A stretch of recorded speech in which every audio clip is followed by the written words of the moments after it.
Video game violence and glorification must be stopped. It is creating monsters.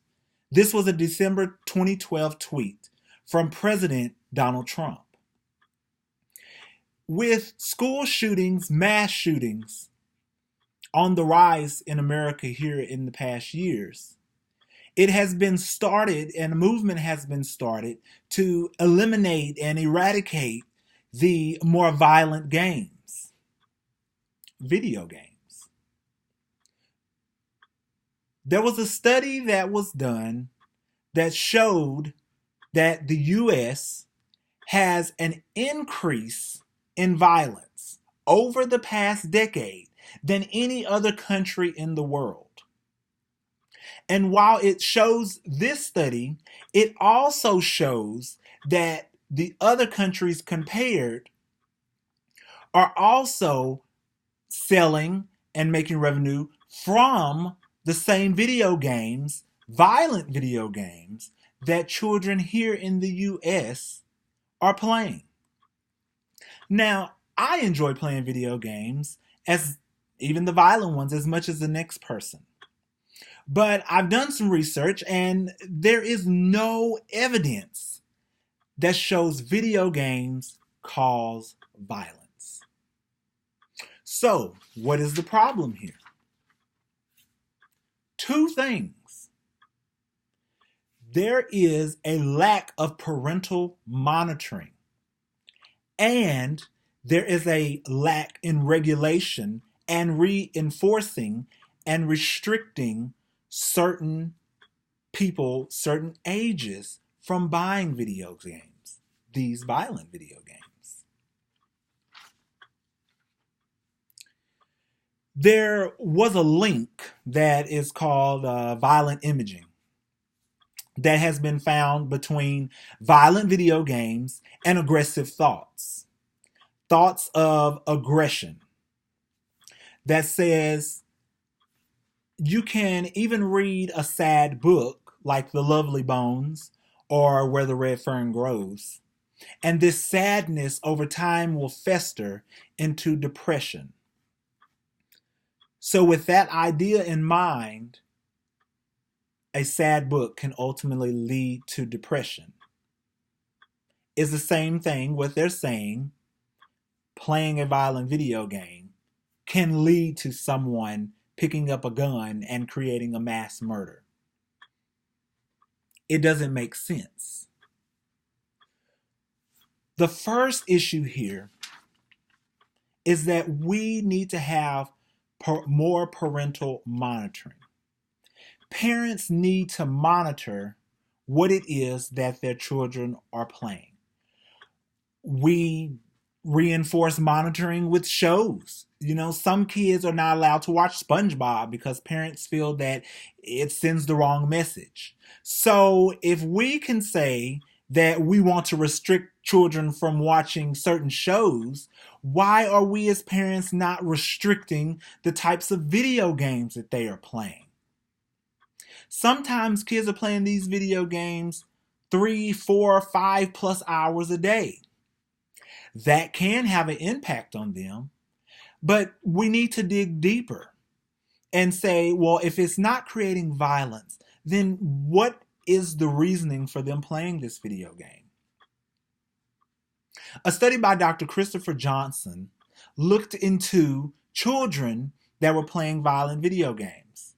He found that one of the biggest reasons why children decided or wanted to play these games were because they provided an outlet from the bullying that they received at school. These children said that because they were bullied at school, coming home and playing a video game gave them a sense of control. It gave them a sense of some way to have an outlet.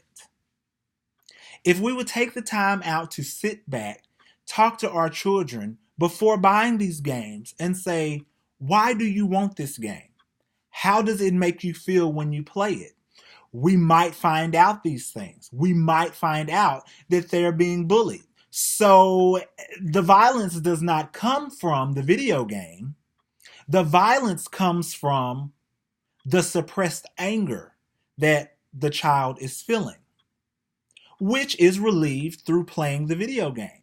So the video game is kind of like a therapy in a sense, and not really something that is festering or incubating a person for violence later on down the road. But this chart here is called a video game rating list. It was created by the Entertainment Software Rating Board, or ESRB. It ranges from ratings of EC, which is early childhood, which is suitable for children 3 and older, all the way to rating A, which is adults only, which should be given and played by persons 18 years or older. Recently, my trip to the video game store, which brings me to my second point. I was at the video game store purchasing Grand Theft Auto 5, and there were two kids in front of me. They were purchasing God of War and Resident Evil 2, which are ratings of M, which is mature, which should call for some kind of identification.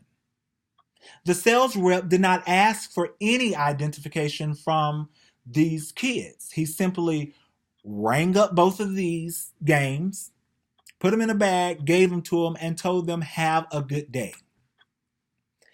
If there was reinforcement, if there was enforcement, period, if there was restriction, if there were regulations in place that were being enforced properly, then maybe we can cut back on what is seen as aggressive behavior or violent behavior early on. So we see that the problem does not lie in the video game itself, but it relies on the parenting and the monitoring that the parent provides, and also the restriction and enforcing regulations prior to purchasing the video games.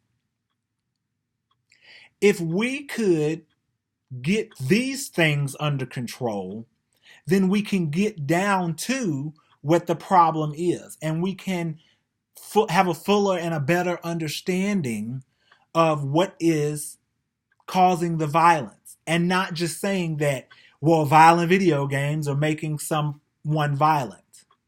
Because once again, there is no evidence that has shown this violence. Thank you.